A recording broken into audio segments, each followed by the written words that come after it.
Hello, this video will give a brief introduction to the ENG1003 Week 9 prac material. The prac class for this week involves 4 parts. First, Assignment 2 stand-up meeting. Second, the black box testing activity. Third, communication with web services activity. And finally, some time on Assignment 2. Let's look at each of these in turn. This prac will include a stand-up meeting on the current progress of your team's assignment. Once again, your demonstrator will play the role of team manager. They will be expecting you to have made some progress since the previous stand-up meeting and may offer you some suggestions and guidance. This prac includes an activity on testing. Testing is one of the most crucial aspects of software development, as it ensures that you have in fact produced what was agreed upon. Proper testing of software is often not treated as seriously as it should be. You can probably yourself think of some examples of very buggy software.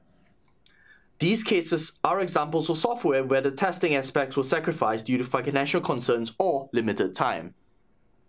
Black box testing involves designing tasks for a given unit or module, such as a function, to determine how complete or correct that unit is. This is done without knowing anything about the code of that function.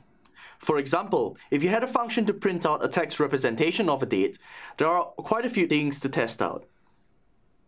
The most obvious is a perfectly valid date, such as the 1st of January. But there are multiple ways to write valid dates here. We could use the American or international format. We might try the 20th of January in both situations, which would result in a problem as there is no 20th month. So either one of these will cause an error, or both are accepted, and we aren't quite sure what to enter for the 12th of February. If the date was expected only as 2 digits, further issues would arise with other date formats, such as when the year goes first. From there, we could test some clearly wrong cases, such as the 99th day, the 99th month, or the 0th day or month, and test text and blank options as well. For this activity, the code has been intentionally obfuscated such that you need to perform black box testing. This is to say, you cannot use what you can see of the code to find issues. Have a think about the sorts of tests we did for the dateReader function and try to apply the same ideas to the parseName function. The parseName function will accept names in either of the 2 formats on the screen. Anything in square brackets is optional, and as you add more tests, you should be careful to update the input and expected output. You need to tell the perform parseName tests function what is the correct answer, and it will run each test and let you know whether it passed or did not pass, depending on whether it met or did not meet the expected answer.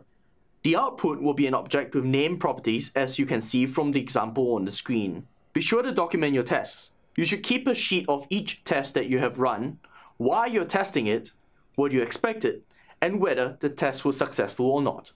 This prac includes an activity on interacting with web services. This is a useful way of extending your apps to use external databases, and we'll be focusing on the OpenFlight's web API and how we can extract data from it.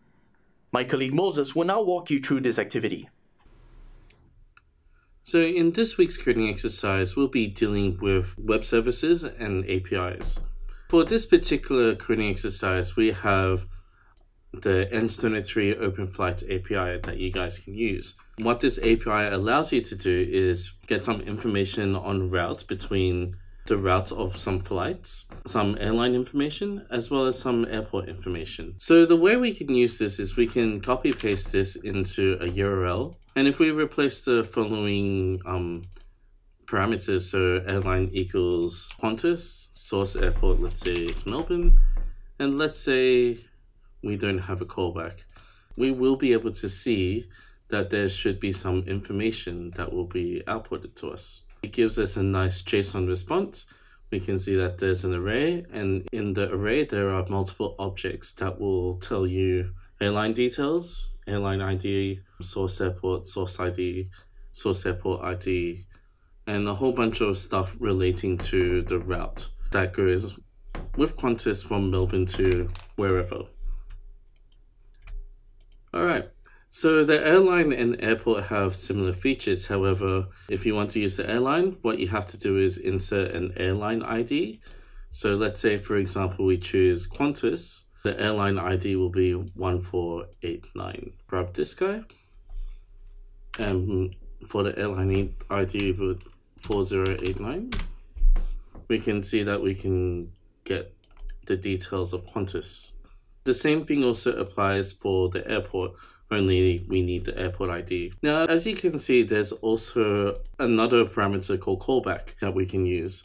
So what we can actually do is we can actually put a callback function relating to the API. So whenever the server finishes processing the request, it can just run the particular function with the results inside it. So let's see how this callback can work.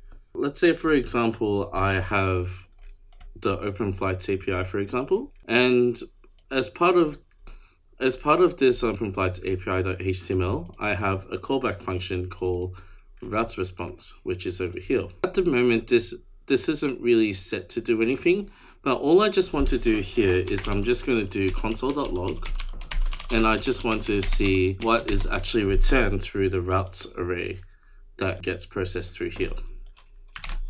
So if I quickly save that, and once that is saved, I can go open this up using Chrome itself. Okay, so if I quickly go to console, what I can see in the console is that the OpenFlights API at line 122, so that's where I did my console.log, returns an array with 6 elements inside it, and each array has an object with these properties. So if we go back to the code, we can see that callback route responses will actually have an object, and that object is just the result of what the API will actually output. I would like to point out some code between line 82 to about to the end of the JSON-P request, which would be about line 120-ish. These pieces of code will help us build a JSON-P request so that we can send it to the server, and we can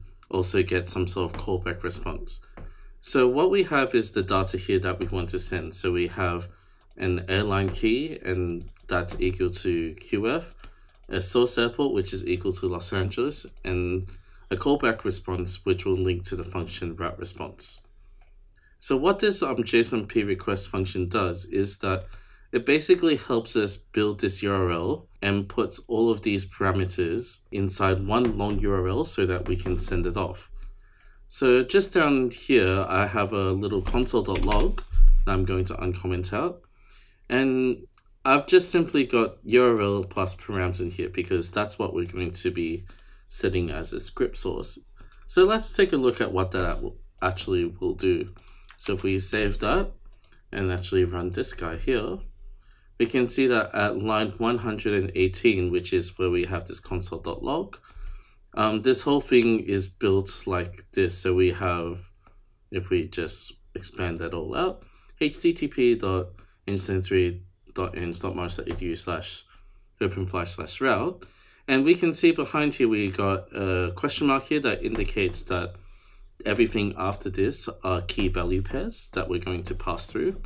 And we can see that the airline, the source airport, and the callback, all that information that we've defined inside this data, this JSON object here, has been passed through as one big URL. So if we just click that URL, we can actually see what it can actually run.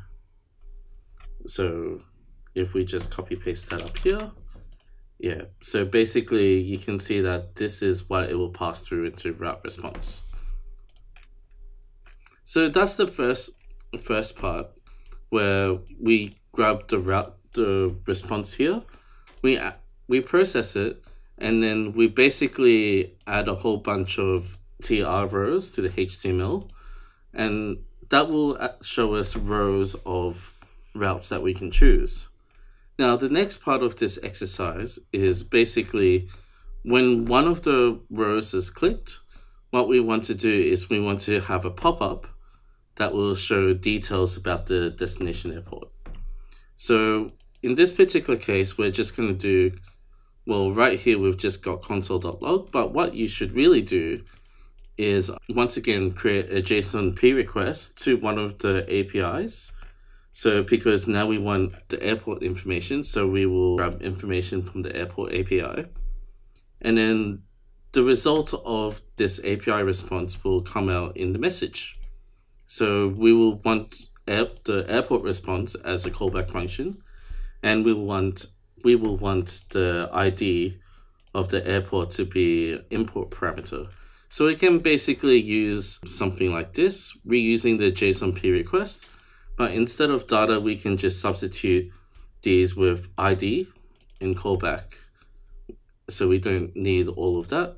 And then we can just call the JSON-P request using the same way, but this time we just change the routes API and use the airport API instead. Any remaining time you have left in the prac class can be spent working on the assignment. Thanks for watching, and I'll see you again next week.